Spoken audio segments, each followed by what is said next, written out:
Cheers, man. Cheers. This is officially my first collab, literally, man. Actually? Yeah, man. No way. Yeah. Yo. What's the story, and does it need to be told? Why do you care? And if you care, make us care.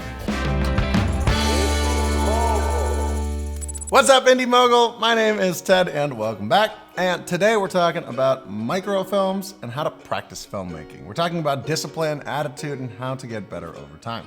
Now, before we get carried away, let me just say this episode is brought to you by Storyblocks. Now, I feel like there's a lot of us out there that know the feeling. You like watching videos or movies, you want to try making them, but you feel like maybe you aren't skill-wise there in the place that you want to make the stuff that you really like. But you're patient, you want to get better, you're ready to buckle down, you're ready to start the journey, and you're ready to start putting in a little bit of that time right now. The only problem is, where do you start?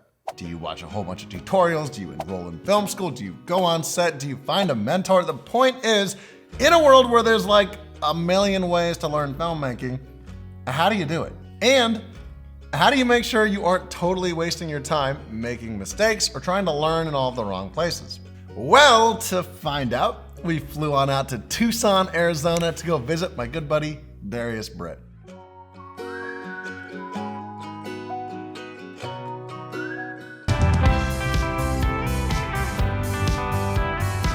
We just got into Tucson. It is 8 a.m. in the morning right now. Heading over to Darius's place right now.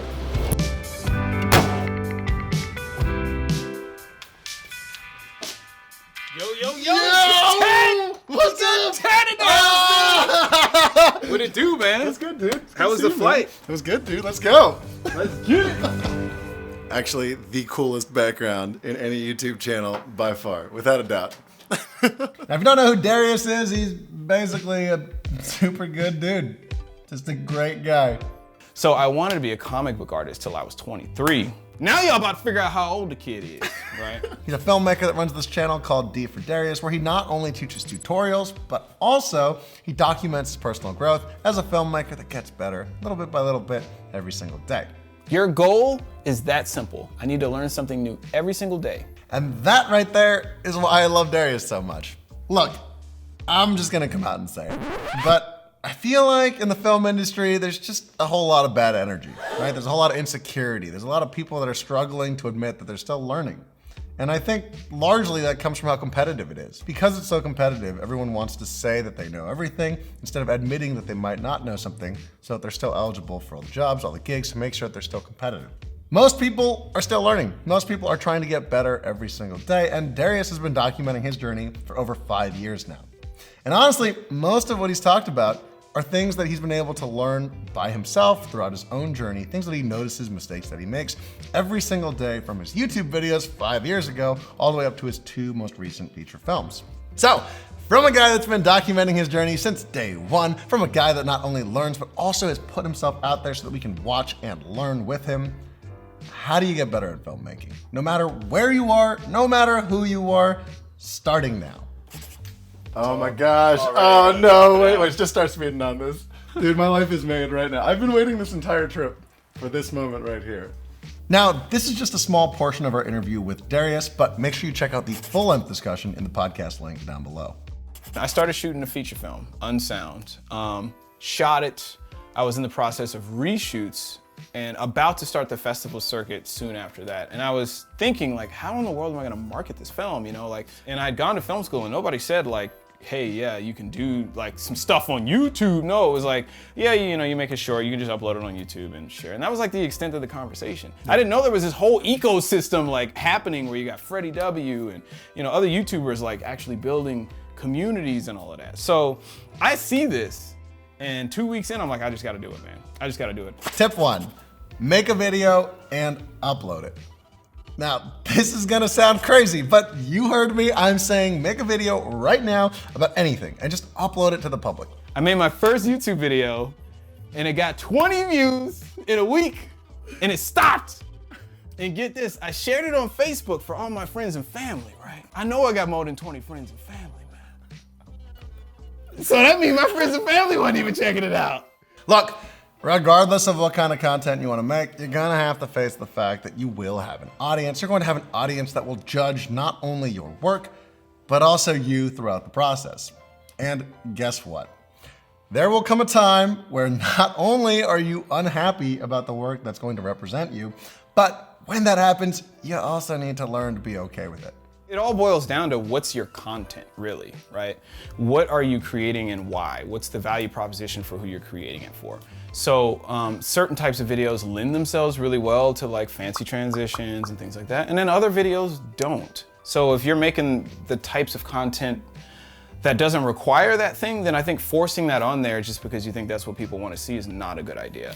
Executed like very clean and simple and just like precise and strategic, that is also extremely impressive. Now, Darius is amazing at this. He isn't afraid of showing people his work. And while that sounds like a skill that all filmmakers should have, the ability to show their work, it's crazy to me how many people I meet that can't do it. People that somehow think that filmmaking happens independent of an audience actually seeing it. And worse, I find that there are so many people that are scared of looking stupid that they never end up making something in the first place. Look, it might never be perfect. Every filmmaker, every content creator has made work that they're unhappy about, but they send it out anyways because that's the job. People need to see it, otherwise it doesn't really exist. The next logical thing for me was just start messaging other people on the platform. So I looked up short films, saw somebody had posted a short, and I just left a message. I was like, hey, I like the short film, quick little critique. By the way, this is my channel, this is what I offer. I'm about to hit the film fest circuit. It just kind of turned into this. So, make a video, put it somewhere public, practice the feeling of showing your work. It can be on Facebook, it can be on YouTube, it can be at your local film screening series, I don't care. The point is, make sure that people see it now. The community was not what it is now. Like, it's insane the number of YouTubers just spitting facts, spitting tips, advice. The quantity of information on YouTube is nuts. Yeah. Like, for anybody who has a practical go-getter mindset, who knows how to learn, because that's a big thing. Like, there's one thing taking something on, it's another thing to understand how to learn how to do something. Tip 2, practice what you learn. Now, if you're watching this video, there's a good chance you've probably seen other filmmaking tutorials. And if that's the case, it's probably also pretty obvious that you're passionate about learning the craft. But, I hate to say it, you might still be wasting your time. Get out there and shoot something. It needs to be about 50-50, you know? When you're watching videos, you need that practical side too. You have to actually get up, pick your stuff up, go out there and do something with it. Now, one of my favorite things that Darius mentioned was his 50-50 rule. Now, if you don't know what that is, it's pretty simple, but let me do my best to break it down. If you're going to be spending 50% of your time watching tutorials or learning through listening, what Darius is saying is that you're going to need to make sure you spend the other 50% of your time actually going out there and practicing all the things that you learned. If you're just starting and you got your camera, why has it been sitting in the closet for 2 weeks collecting dust? So you learn about slow-mo with 60 frames? Cool, don't just get the concept. Pick the camera up and go make a little micro thing. You don't need actors, just record some leaves blowing in 60p or whatever. It's all those little things that build the skills, the actual practical hands-on. So, if you're learning about how to use different focal lengths, yes, spend that time. Watch a couple videos, watch 10 videos, fine, whatever. But before you go to sleep that night, and definitely before you move on to the next subject, make sure you actually go out there and practice a little bit of what you've learned. Before I shot my first short film, I had shot camera tests and scene studies. You know, in film school, you do little things first. You don't go right into a short right away.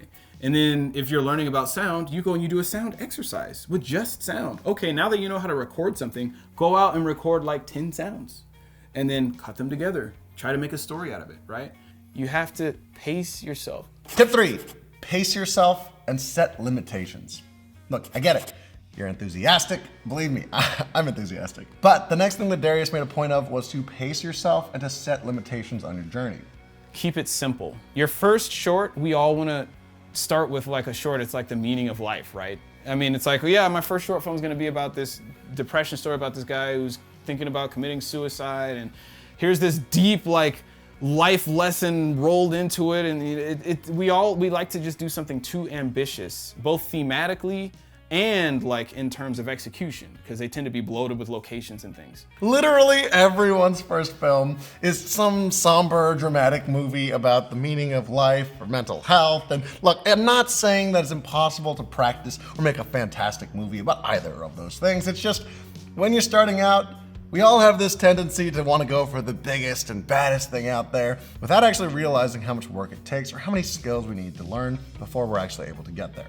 You are worth the time to build your skills. When you say, I'm gonna skip the skill builder phase, I'm just gonna start my career, you're saying that your career and your dreams are not worth the time to do it right. You're going to make mistakes no matter how inspired you are, no matter how talented you think you are, but the mistakes come from the lack of skills. It doesn't come from your ideas, it comes from the lack of skills. And finally, for our last and final tip. Microfilm. Wait, you're recommending people to make microfilms? Microfilms first. Microfilm. Microfilm. Microfilm. Just simple. Just focus on the simple stuff right now, right away, because we're not talking about a feature film. We're not talking about a short film. We're not even talking about a piece of the pie, because we're talking about something smaller than the cookies you get with coffee. We're talking about a little bite-sized film that you can make right now with the people and the things that you have around you. And it should be no more than like 2 minutes, guys. 2 minutes, maybe 5 minutes, but the point is to get in there and learn, not to make a masterpiece. Now, Darius has made like tons of these microfilms, and it wasn't until I really sat down with him that I understood what he meant. Doing sound exercises, camera tests, shooting scenes with your friends, not expecting anything out of it, just learning. The key to a microfilm is now. Can you script it? Yes, sure. Even better. Can you cast it, light it, or rent a fancy camera for it? Sure, also great, but not the most important thing. The key is, can you get it done? Finished, wrapped, now. What do you gotta say to all the people out there that are like, I got no money, I got no budget, I got nothing, I can't make movies? I would say you're wrong. Do you have to work a little harder? Sure. But not much harder than anybody else who even has resources, because there are people who have lots of money and they still make stinker movies, and you don't have to throw obstacles in front of yourself. When you say you don't have money and therefore you can't make a film, you're throwing an obstacle in front of yourself, because you can do it. The Duplass brothers, they built a whole career off of shooting films practically for like no money. Oh, they're so good. You can see dead pixels in the films, man. Like, just using zoom lenses, you know, like those guys, they didn't throw obstacles in front of themselves. They started finding their voice. They started finding what they had to offer. The key is, can you definitely get it done no matter what, so you can move on to the next thing tomorrow? Because if not, you're not going small enough. All in all, I think the key takeaway from the conversation with Darius was, you gotta stop making excuses. Even if you've got nothing but the phone in your pocket, you can start implementing and practicing some films now. You can make a story out of anything. Anything. And to walk the walk instead of just talking the talk, we decided to do it too. So, the game. Make a film, make it now, upload now, practice what we learned, pace ourselves, and to go just one step further.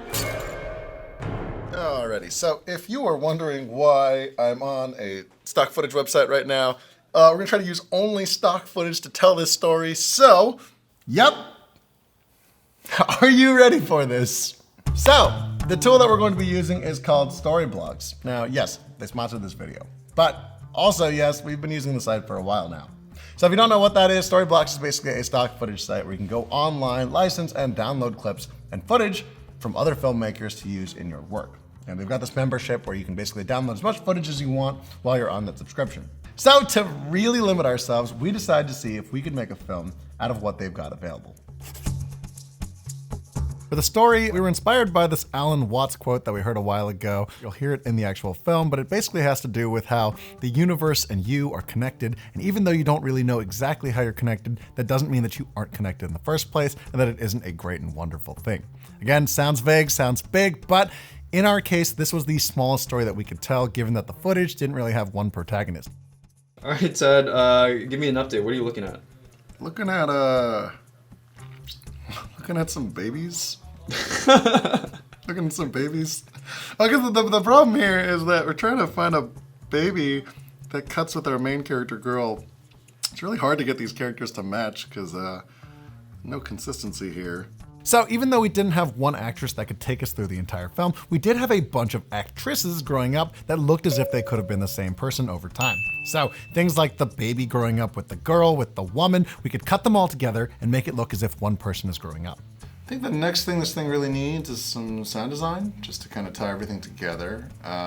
Most of the sound effects that we use kind of collected over the years, just in like a big drive. But if you're online and you don't have money for that stuff, which I know some people don't, freesound.org, you can get tons of free sound effects there, super easy using that.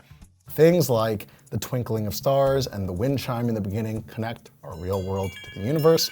Things like that little belly cam from the ultrasound. It sounds like an earthquake rumble, and then we cut to space, the moon. It's got that same rumble.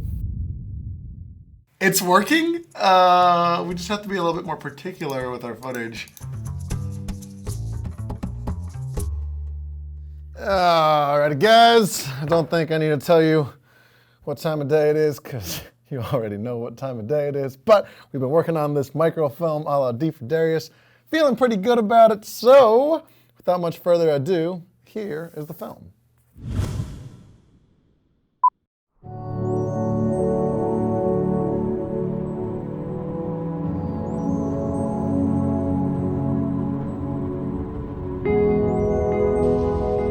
What this is saying then is that just as you don't know how you manage to be conscious, how you manage to grow and shape this body of yours, that doesn't mean to say that you're not doing it. Equally, you don't know how the universe shines the stars, constellates the constellation, and galactifies the galaxies. You don't know. But that doesn't mean to say that you aren't doing it in just the same way as you're breathing without knowing how you breathe.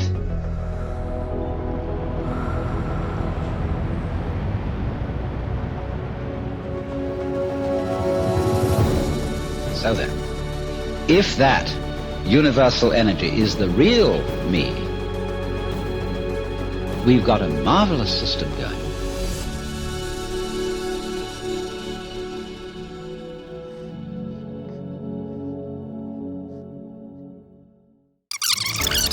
So there you have it.